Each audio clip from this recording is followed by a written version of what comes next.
Want to thank everybody for joining. This is Steve Reed with Q Markets, and we've got Len Furman here with Furman Innovation, who'll be presenting today in the webinar. One thing that I want to call out right away, it's real neat to see, we've opened this up more to our European clients as well. And so we've got a pretty significant group of people attending from really all over the world right now. I see Garrett here from Germany, and we've got some people in Netherlands and Spain. And so thanks everyone for joining. Again, this is our monthly series. We've been putting these on now for almost 2 years, and they've been really great. And we appreciate your feedback. So today we're lucky enough to have Len Furman with us, who is a professor at University of North Florida, lectures on innovation.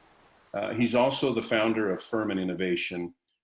And in his previous life, before he focused on the education and innovation aspect, he was a lead for innovation at AT&T, and then led the innovation program for Bank of America. So he has quite an extensive background.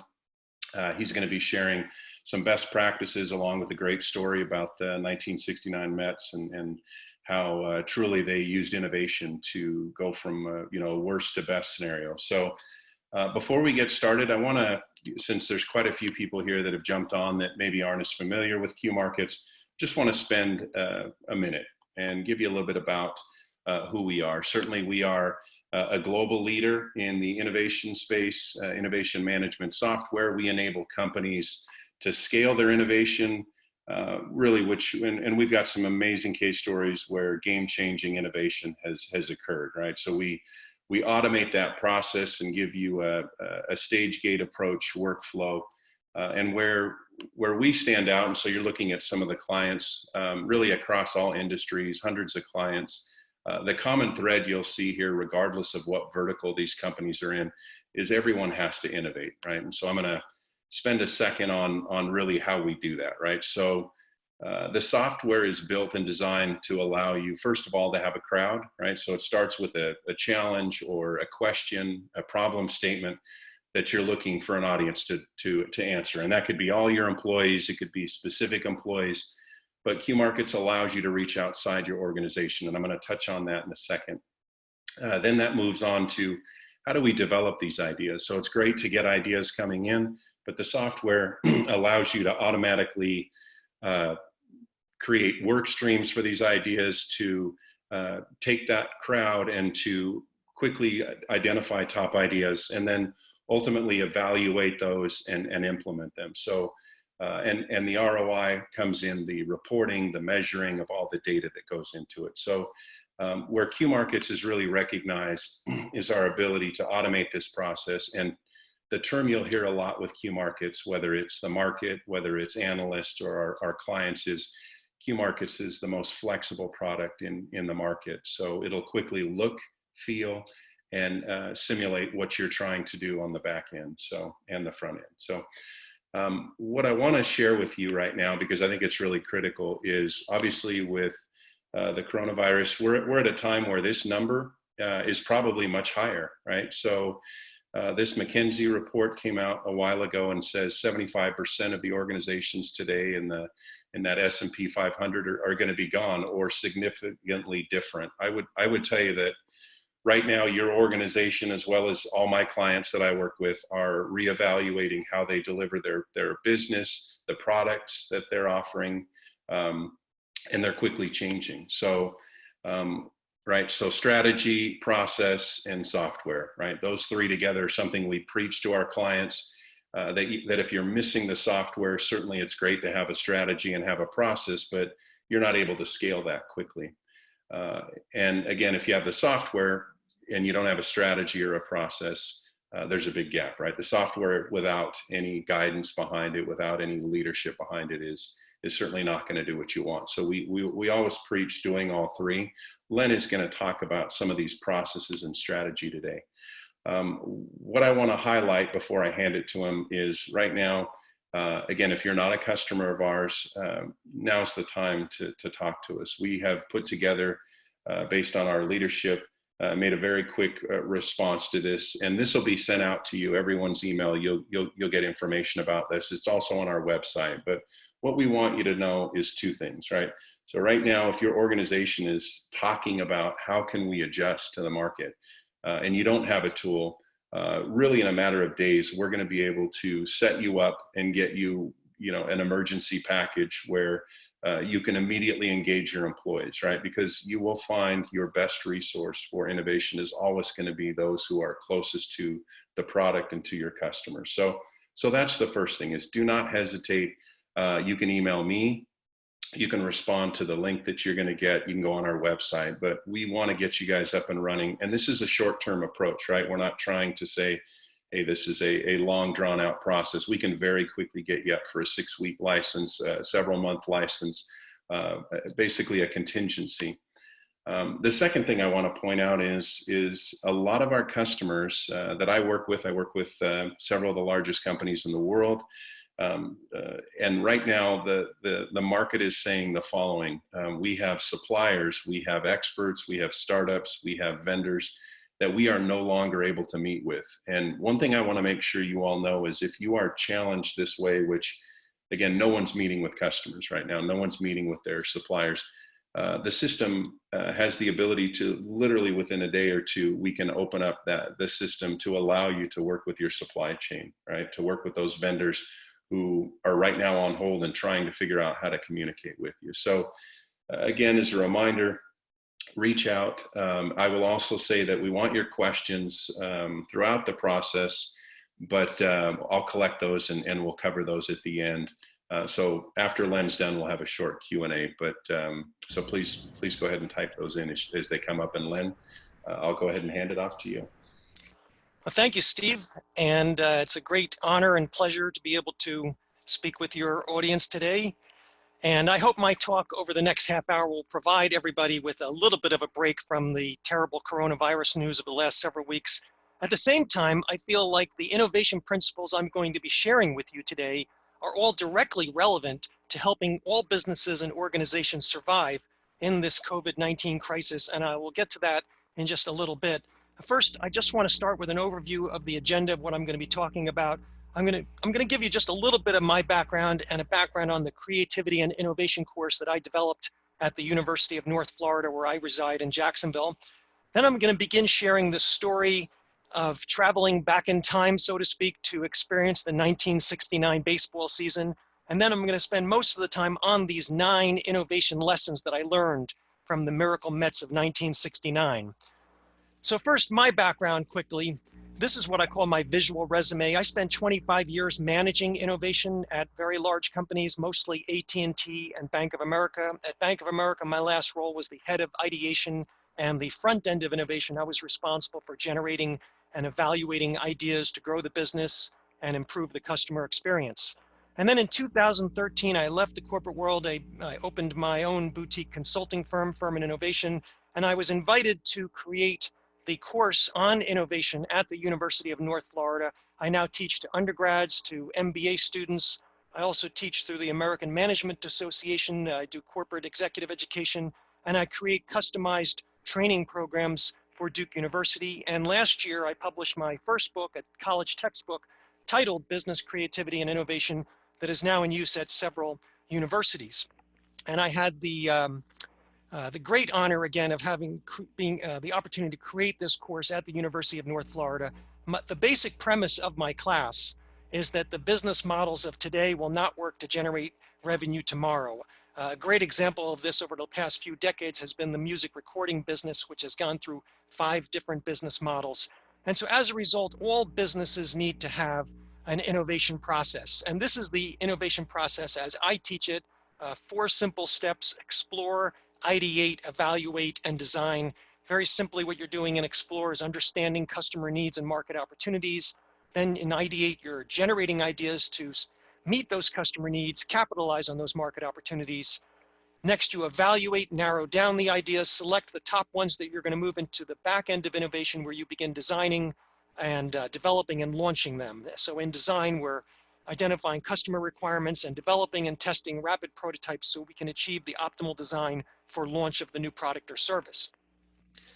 And I also had the great honor of having my college course, an MBA class, profiled in Forbes magazine last year in this article, How to Prepare College Students to Innovate. You can find the article by doing a web search on the terms Forbes and Furman. And I wanted to digress just for 1 minute, given the point we're at in the global crisis right now, to discuss how you can be using the innovation process very specifically to help your businesses survive and help your customers survive in this COVID-19 crisis. So applying this 4-step process, there's never been a better time than right now to be talking to your customers. It's important to really find out what are their most critical underlying pain points that they have. Obviously, there's some clear ones we can all hypothesize. People are stuck at home. They can't communicate the way that they want to, but there's probably other underlying pain points, especially pain points in trying to do business with you. Once you're armed with that, you can quickly generate some ideas to solve those pain points, focusing on how you can leverage your core competencies in your company to find new solutions for your customers' needs, even solutions that are outside of the traditional product and service set that you offer. And then naturally you can evaluate those ideas, and you should be evaluating them now on special criteria, on things that you can have the most impact on customers and can deliver very quickly. And then finally, in design, it's important to make sure you're satisfying the specific customer requirements to make that work for customers, and then get out and test prototypes rapidly, achieve the optimal design, and create a new business model for your customers. So now I'm going to begin telling the story of today, and this starts with this story of traveling back in time, a time travel-like experience to experience the 1969 baseball season. And to begin here, I want to give you the history of my topic for today, the New York Mets. So the New York Mets had their inaugural season in 1962, and they promptly had the worst record in the history of baseball over the first 7 seasons of their existence, a record in futility never before or since seen in Major League Baseball. And then in their 8th season, they win 100 games and win the World Series in one of the most astonishing stories in the history of professional sports. The ticker tape parade down Broadway in New York City in 1969 for the Mets was larger than for the Apollo 11 astronauts, the first astronauts to land on the moon, who had just come back a few months earlier. And for the last 50 years, there have been books and posters and albums created celebrating this team that has simply become known as the Miracle Mets. And now I want to tell you my personal story related to this. So in 1970, I was 6 years old, growing up in the New York area. I became aware of baseball, and I became a lifelong Mets fan 1 year too late. And then last year, when we hit the 50th anniversary of that 1969 team, I realized that here was an opportunity to use my innovation process, because for the last 50 years, I had a customer need. So starting with my explore phase, my customer need was to experience the miracle that I had missed as it took place in 1969. So following my innovation approach, I ideated around this problem here and came up with lots of different ideas of how could I possibly experience the 1969 season. And then I evaluated the ideas using various criteria. And while some of them clearly were not feasible, like building a time machine, I realized that some were very feasible. And so taking those top ideas, I designed a time travel-like experience for myself. So one of the things I found out in this explore process was the New York Times makes all of their entire newspapers going back to 1850 available online. So I realized I could go back and read the newspaper every day, read the newspaper accounts of the New York Mets on the day the game took place 50 years ago, and do that one day at a time. I also found there were lots of great books that followed the team in chronological order, and I read but never read ahead of the day I was at. And then when we got to October and the World Series, I found out that on YouTube, the actual TV broadcast, the full-length TV broadcasts of the actual games of the 1969 World Series are all there on YouTube, and I watched all of them. And so the results of my time travel-like experience were really amazing. Following the season day by day, I really got caught up in it like it was actually happening now. When the Mets fell 10 games behind the Chicago Cubs in the Eastern Division in August, I started feeling very anxious. But there was one unexpected key takeaway I had after I finished this whole process, and that was that the players all credited Mets' new manager, Gil Hodges, with their success that year. Said one of the authors of one of those great books about the Mets, Wayne Coffey, every single player told me in so many words that the '69 Mets would not have won the World Series or even gotten close to it without Gil Hodges. And now I want to share a quote with you from Ron Swoboda, who's pictured here making one of the greatest catches in World Series history in Game 4 of that World Series. Let's hear what he had to say about Gil Hodges. Gil Hodges was the best thing that ever happened to the Mets, and we don't win in 1969, and we're not wearing these rings without Gil Hodges. So who was Gil Hodges? He was hired to be the Mets manager in 1968. He was a great player in his own right. He had played in 7 World Series as the starting first baseman for the great Brooklyn Dodgers teams of the 1940s and 50s. And at his retirement, he was the all-time National League leader in home runs for a right-hand hitter, a record that was only surpassed by the great Willie Mays a few years after Hodges retired. And then I had a big aha moment putting this all together. I realized that Gil Hodges had implemented what were essentially a set of innovation principles in guiding the New York Mets to the World Series championship. And so now in baseball style, I'm going to introduce to you the lineup of the 9 innovation lessons from the Miracle Mets of 1969. Batting first is identify underlying problems. Batting second, instill a winning spirit. Batting third, hire facilitators to guide the process. Batting cleanup, allow the status quo to be challenged. Batting fifth, provide an opportunity for every team member. Batting sixth, promote mutual trust. Batting seventh, enable external sources of ideas. Batting eighth, eliminate the fear of failure. And batting ninth and warming up in the bullpen, create your own miracles. So now what we're going to do the rest of the webinar is I'm going to go through each of these one at a time. I'm going to share what did Gil Hodges do with the Mets, and then I'm going to relate that innovation principle to what great innovators and great innovative companies have demonstrated with that innovation principle. So batting first, identify underlying problems. So when Gil Hodges came to the Mets in 1968, he spent the first year he was manager studying the team, trying to understand why had this team lost 100 games the year before. Said the starting shortstop Bud Harrelson about Gil Hodges, he didn't do much in '68 because he didn't really know the players yet, and he didn't want other people's opinions about the players. He just kind of sat back and quietly watched and analyzed. And here's the voice of Bud Harrelson speaking shortly after that winning 1969 season. Last year, we kind of got to know Gil as Gil got to know us, and we got to know each other. We knew what we could do, and we just went out and did it. Now, Hodges also analyzed the data, and he found a reason to believe going into the 1969 season that things could be different. In a speech Hodges gave in spring training, he said to the players, "Do you guys realize you lost 36 one-run ball games? If we can stick in those games and win half of them, all of a sudden we're going to be a contending ball club." And that's exactly what happened in 1969. Instead of losing 36 one-run ball games, the Mets won 41 one-run ball games, 11 more than any other team in the National League that year. Hodges also worked with individual players to help them identify their own underlying issues instead of just telling them how to improve. Said relief pitcher Tug McGraw, "Baseball is 90% mental, and it was Gil who straightened me out up there. He got me to study myself, to believe in myself."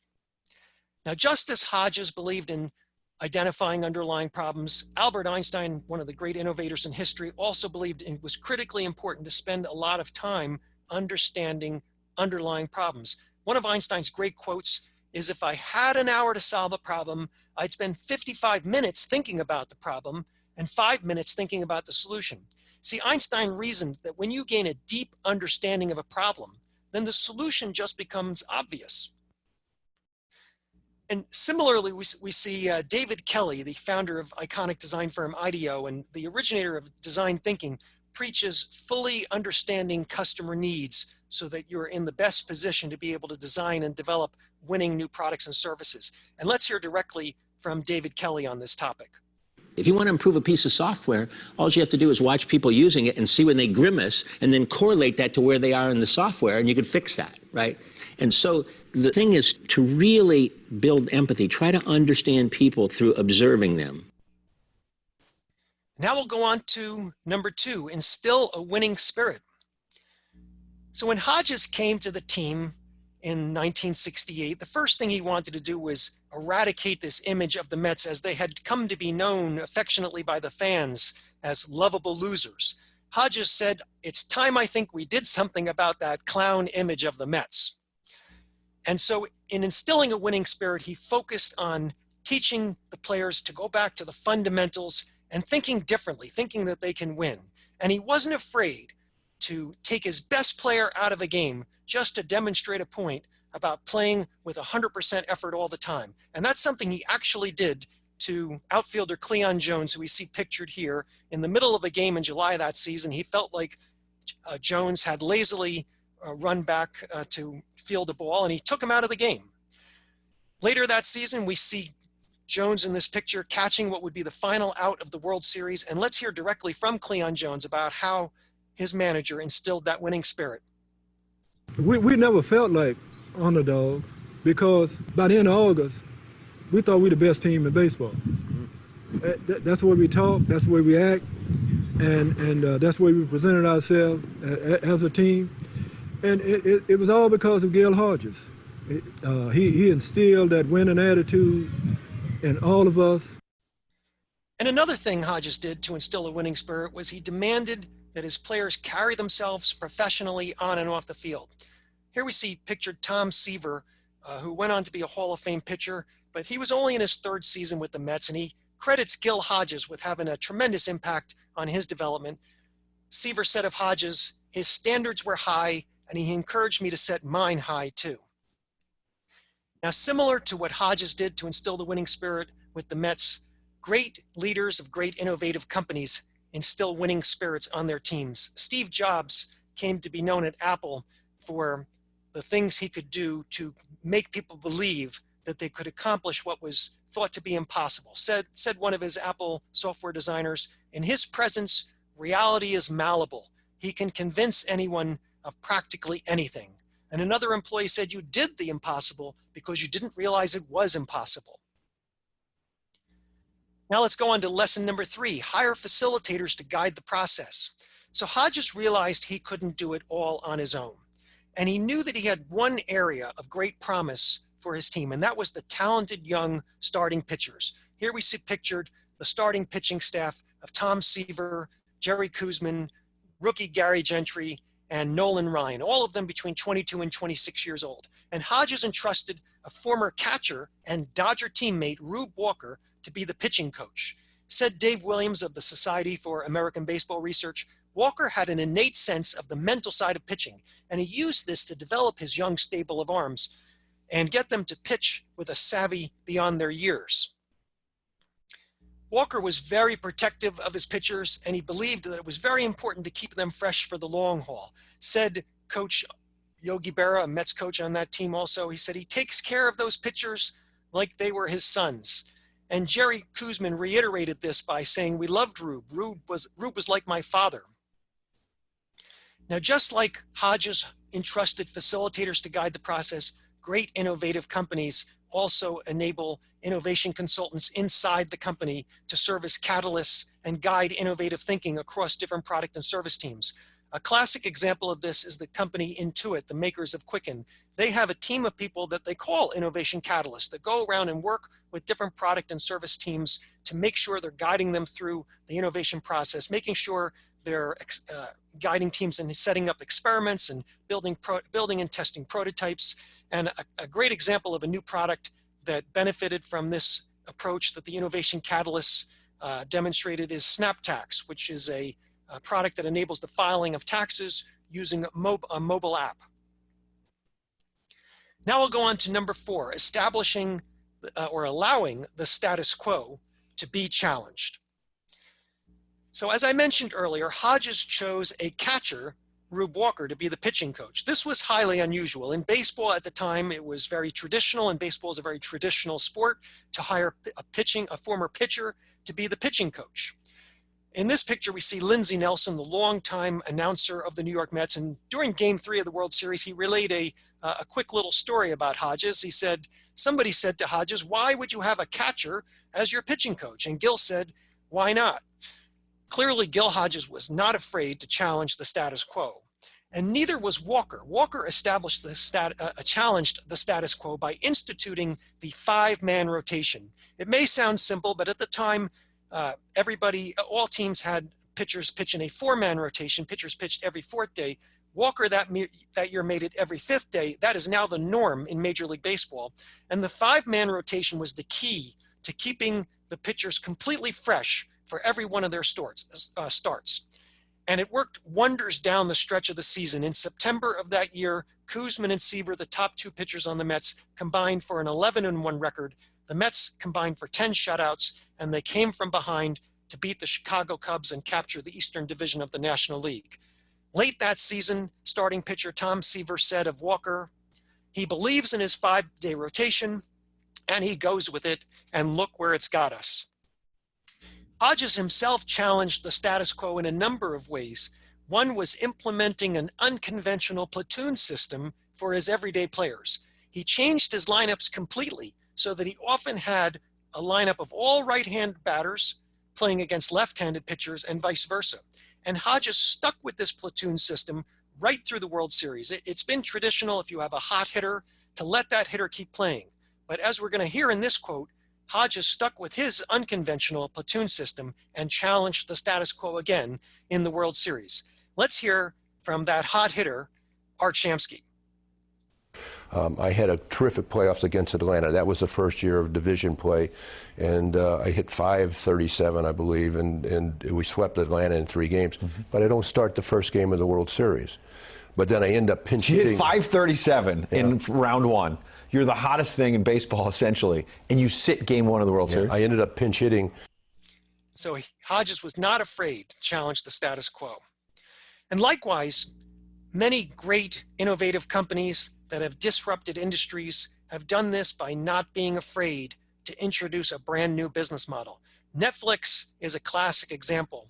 They introduced a new model for distributing DVDs with their internet retail mail order business that ultimately put Blockbuster out of business. And then Netflix did something really incredible. They didn't rest on their laurels with the new business model they had created. They reinvented their business again with streaming, and now they are still the leader in streaming today. Now we'll go on to lesson number 5, providing an opportunity for every team member. So Hodges did something really unique in baseball. He gave specific roles to everybody on the team. And here we see the baseball card of Dr. Ron Taylor. He was a relief pitcher on the team. He later went on to become a physician and was the team physician for the Toronto Blue Jays baseball team for many years. And here's what Ron Taylor had to say about Hodges that year. Hodges did one of the greatest jobs managing in the history of the game. He defined everyone's job at the start of the season and made very few changes. Everyone knew what was expected of him. We were given what amounted to job descriptions, just like in industry. And Hodges also gave everybody the opportunity to play regularly. So here was second baseman Ken Boswell, one of those platoon players. Boswell said he used all 25 players, and that kept everyone fresh and well rested. Everyone knew that he might be called on at any time. Gil changed the whole attitude on the club. And also we see Bobby File, a player who would have been just sitting the bench on most teams, and he said that Hodges has to get a lot of credit. He made everybody feel like they belonged. Everybody played. Even if you were a fringe ball player like myself, you'd still get at least 2 starts a week. Similarly, in industry, we see companies that exhibit a great culture of innovation give everybody the opportunity to contribute and share ideas. Google is a fantastic example of this. They have many company programs that engage all employees in problem solving and idea generation, and they're very quick to point out that many of these programs have produced products like Gmail and Google News. And another demonstration comes from Salesforce.com, a company that's been ranked #1 in the Forbes list of most innovative companies 6 times in their first 7 years in the rankings.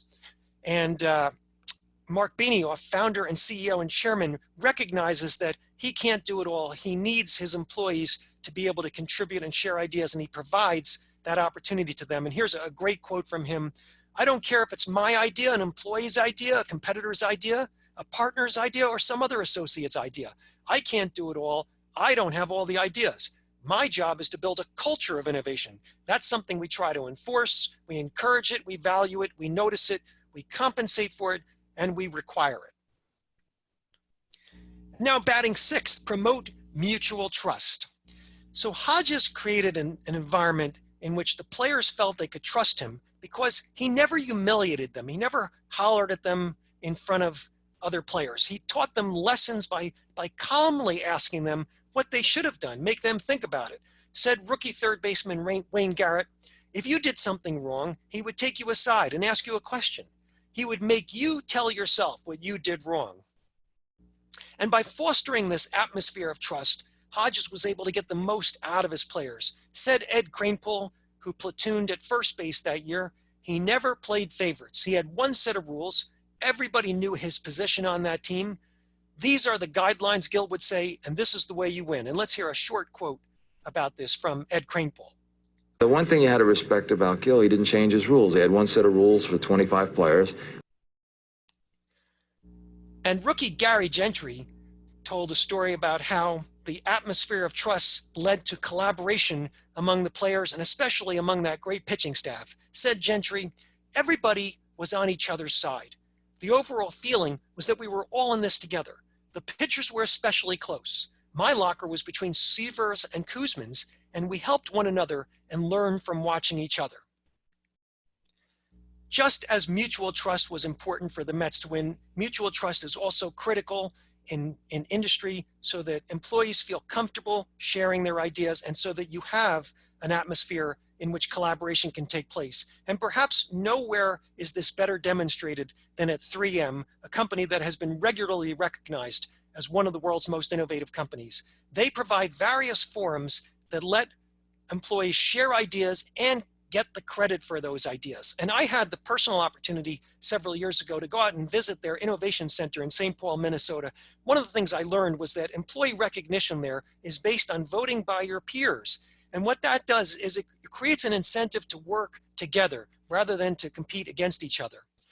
And probably one of the great collaborative new product development stories in history comes from 3M as well. And that's the development of Post-it notes. Post-it notes came about because Spencer Silver, one of the 3M researchers, was sharing the results in one of these employee forums of a failed experiment. He had failed to achieve a new adhesive. Arthur Fry was another 3M experimenter, researcher from a different division, and listening to Spencer Silver, he realized that this failed weak adhesive could solve a problem he had keeping bookmarks in place. And so thus they got together, created Post-it notes, and now Spencer Silver and Arthur Fry are both in the National Inventors Hall of Fame. Batting number 7 is enable external sources of ideas. So as I mentioned earlier, Gil Hodges was a member of the great Brooklyn Dodgers World Series teams, and he maintained close ties with those old Dodger teammates he had. And so it was common for old Dodger teammates like Sandy Koufax, pictured here with Gil Hodges, to come visit the team and offer their advice. And here is a quote from Mets starting pitcher that year, Jerry Kuzman. Throughout spring training and during the season, a steady stream of legendary Dodgers would visit our ball club and lend their assistance. Sandy Koufax taught me how to throw my curveball. I learned from Sandy how to throw it slow and medium, a very effective combination. And for those of you who might not be familiar with baseball, Sandy Koufax is generally regarded as the greatest left-handed pitcher in the history of baseball.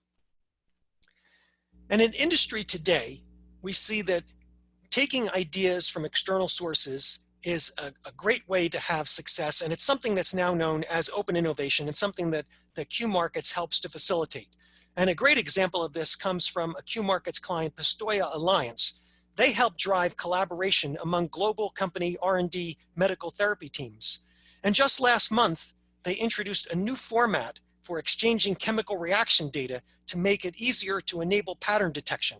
I hope through this Open Innovation Alliance that Q Markets has facilitated, that Pistoia Alliance can help these medical therapy companies come up with solutions for treatments for the coronavirus.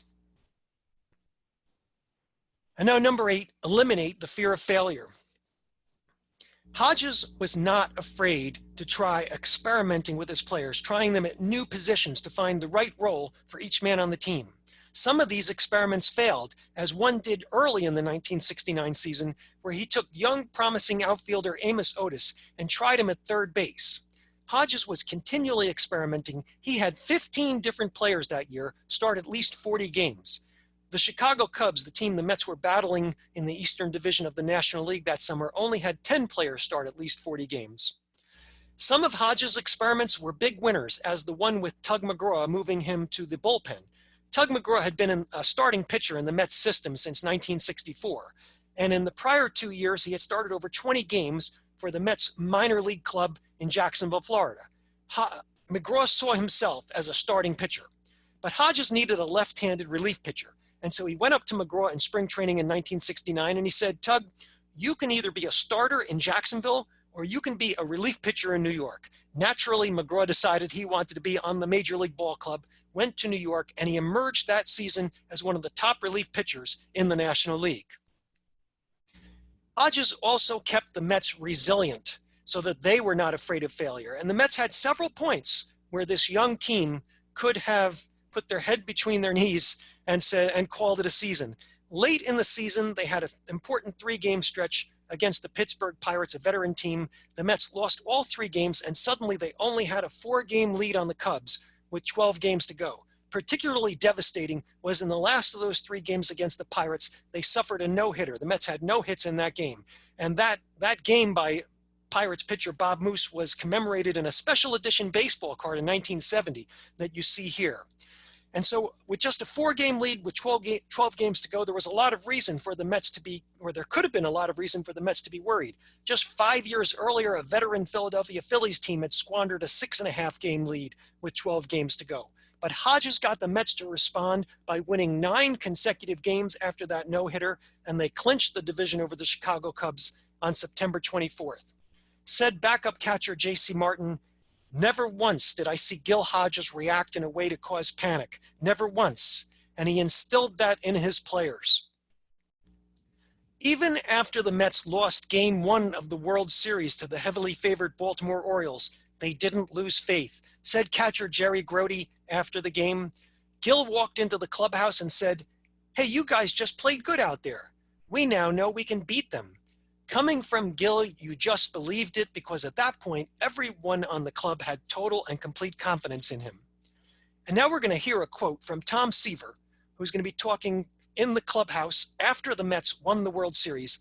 They had come from behind in the 6th inning of the last game of the World Series. They were down 3-0, and yet they battled back and won. And here's what Seaver had to say in the clubhouse celebration.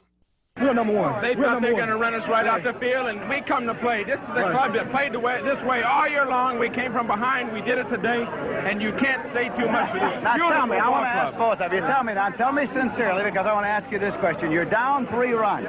What kind of feeling did you have at that time about your prospects of winning the ball game? We built it up all year long. It's been like that, Lindsey. No matter what happened, no matter where we were down 6-0, and Pittsburgh came back and won that ball game, because we never put our heads between our legs, and we always fought, and it's the greatest feeling in the world.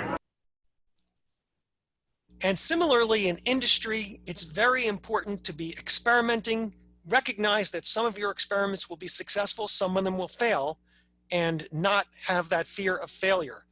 And probably nowhere is this better exemplified right now than at Amazon. And let's hear a quote directly from Jeff Bezos about this. To be innovative, you have to experiment. If you want to have more invention, you need to do more experiments per week, per month, per year, per decade. It's that simple. You cannot invent without experimenting. And here's the other thing about experiments, lots of them fail. If you know it's going to work in advance, it is not an experiment. And another great example of not fearing failure was Steve Jobs, who launched a chain of retail stores in the early 2000s when e-commerce was on the rise. But the Apple stores have actually become the most successful retail stores in history in terms of sales per square foot. And now let's go to our last innovation lesson, create your own miracles.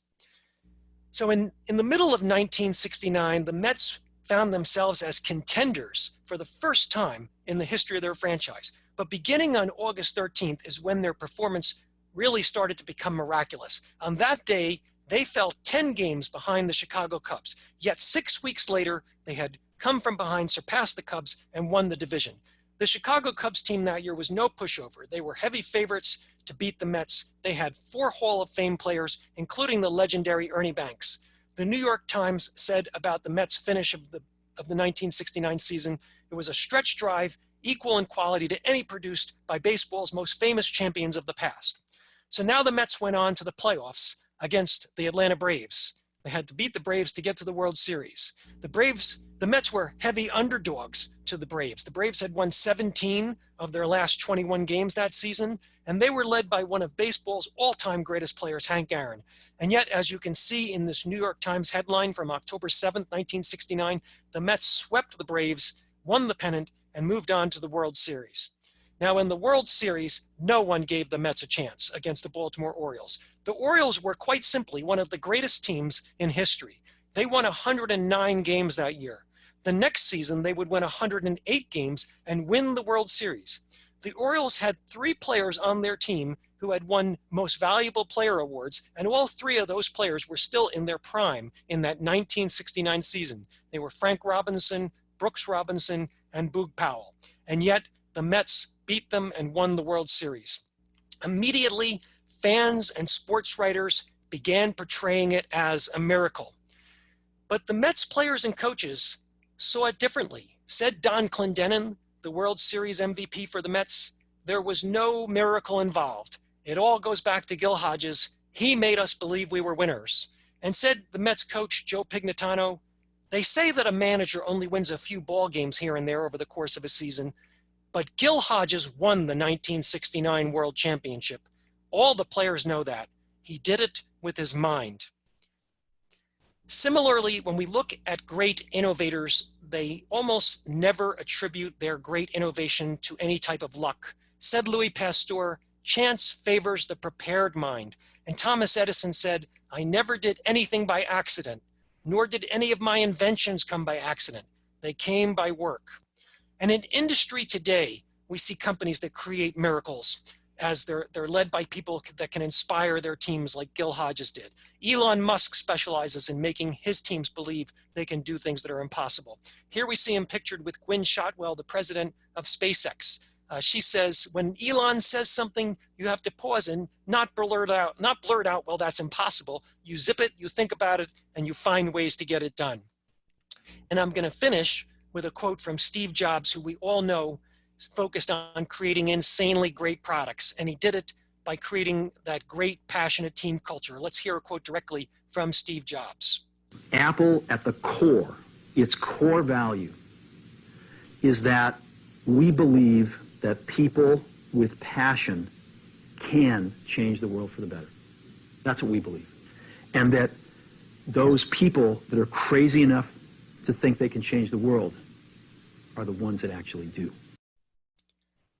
And so that wraps up the 9 principles. Let me review them all one more time. It was identify underlying problems, instill a winning spirit, hire facilitators to guide the process, allow the status quo to be challenged, provide an opportunity for every team member, promote mutual trust, enable external sources of ideas, open innovation, eliminate the fear of failure, and create your own miracles.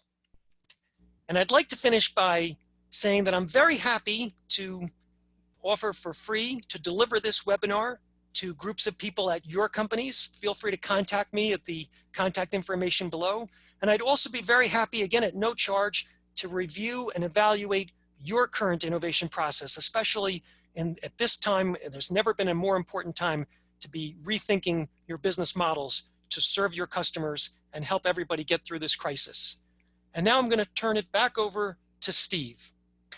Well, great. I want to thank Len. To me, this was one of the more enjoyable webinars we've done. There's a question, and I'm kind of chuckling at this. So one of the questions, Len, is what happened to the Mets in 1970? I'm assuming with your database of knowledge here, you can answer that. But I thought I would get that question, and here's the answer. I had such a great experience following the Mets day-to-day in 1969 that I've decided I'm going to do it again in 1970, especially because there is no baseball going on right now. You know, we scheduled this webinar to be on the first day of baseball season, and it's really tragic that baseball season is not starting today. So my baseball season is going to start in a couple of weeks when the Mets have their first game in the middle of April 1970. Great. And then one question, and this looks like, so I had a couple privately sent. I'll just answer one because it looks like two are on the same comment, is you shared a lot of examples. Are there examples right now with the coronavirus of collaboration where companies are working both internally and externally? And you mentioned Pistoia. I'll let you think about that. And if you don't have an answer, that's fine. But we have two clients, one that's fairly well known. So it's public knowledge, but Ford right now, as you know, is working with 3M, GE, UAW, on respirators and all kinds of the ventilators and all kinds of protective, the PPEs that we're hearing so much about. So collaboration right now is a great way to use the platform you have. There's another one in Europe that's a client of ours that's doing something similar over there. So right now is a time for companies, you talk about models, to go away from just, what's our product to how can we solve a problem? I don't want to embarrass anyone on the call, but because it's a positive, but I've had several clients reach out this week and say, we are looking at short-term solutions that we can offer, even almost as a nonprofit type solution, just to get involved and help out. And so I want to thank everyone that's on the line for, the companies that are represented here. I know a lot of you are doing a lot of good right now. So the question was asked if this is recorded. Absolutely. You'll be able to see it on replay online. Additionally, you're going to be sent a link where you can, right? So the two things we mentioned at the three, right? Please feel free to reach out to me. I can connect you to Len, or you can reach out directly. Additionally, we have the offering for those of you without a platform but hoping to do something quickly. That'll be sent out. That care package. And then finally, for my existing clients or those with Q Markets, if the need is to open it up right now to your supply chain and your partners to quickly collaborate, that can be done instantly. So please don't hesitate. But Len, I just want to thank you again for the webinar. You're really excellent, and appreciate your partnership over the last several years as well. So thanks again, everyone, for joining. Take care.